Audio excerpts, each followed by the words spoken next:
Welcome to another episode of Mark in the Minivan. Good morning, folks. Doing the Pearl Jam thing. Pearl Jam and Pearl the dog. Yeah, man. Anyways, yeah, Pearl Jam, man. I really liked this fourth Pearl Jam record, No Code. I was an enormous fan of the first record. Loved Mother Love Bone. And then I got into Pearl Jam because I was into Mother Love Bone. I was definitely, not to toot my own horn, but I was definitely one of the people who was digging Pearl Jam like 2 months before they actually exploded onto every suburban radio station and MTV and stuff. Although MTV was pretty, what's the word? On the cutting edge with introducing them to us, to the American public. But yeah, I love Pearl Jam. 10, one of my favorite records, and I just thought it was such a brilliant record. And I remember after 10 came out, the band kind of maybe distancing themselves from it because it was so popular. And it's nice in recent years to see them more embrace that album again.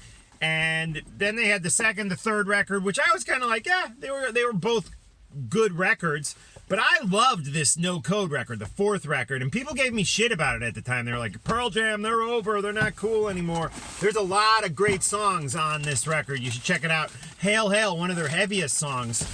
And Pearl has broken into the Dunkin' Donuts bag, which is now empty, getting some crumbs, and she's shredding the napkins. Here's the deal.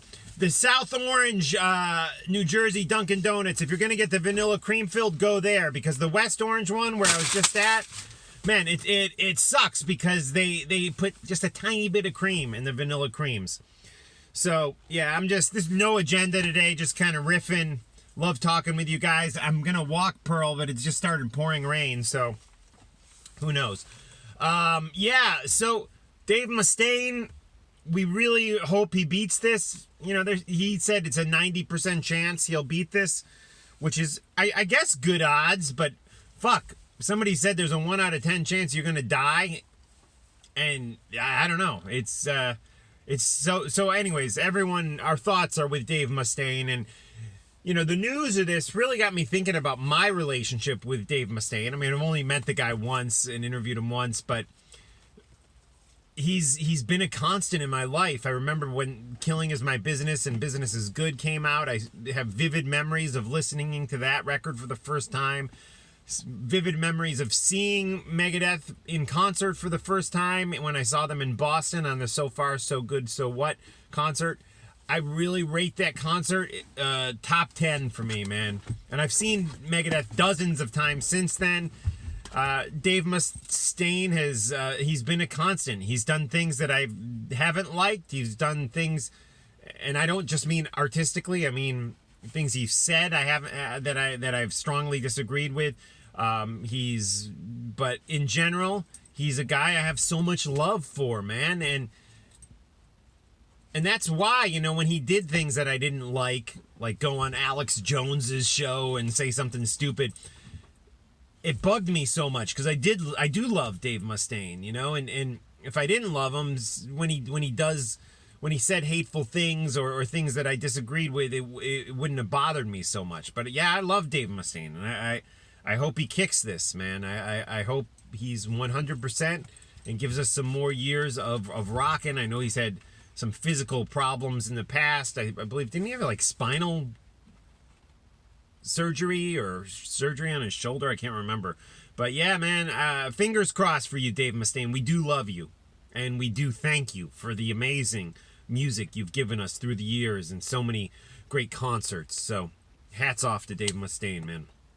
And yeah, I don't know, I just turned on the camera. I don't really have much to say, so I'm just kind of riffing here. And I just want to tell you that I'm going to go home and record a podcast. I try to get, I do a podcast. I've been doing it since 2005, one of the first podcasts on iTunes. And I try to release a new episode every Tuesday. It's Tuesday, and I still haven't recorded the episode, which means it might be unlikely that it gets up today. However, I don't have to work until the evening shift, so maybe I'll go home and get it together. People don't realize how much work goes into putting together a podcast. It's a lot more work than a YouTube video like this where I just turn on the camera and talk. And it drives me crazy because sometimes when I see people are like, should I do a podcast? I'm going to do a podcast. And everyone thinks it's so freaking easy. And it's not. It's not. But yeah, man, go do your podcast. If you think you can do a podcast, go do it. I encourage everyone to try it.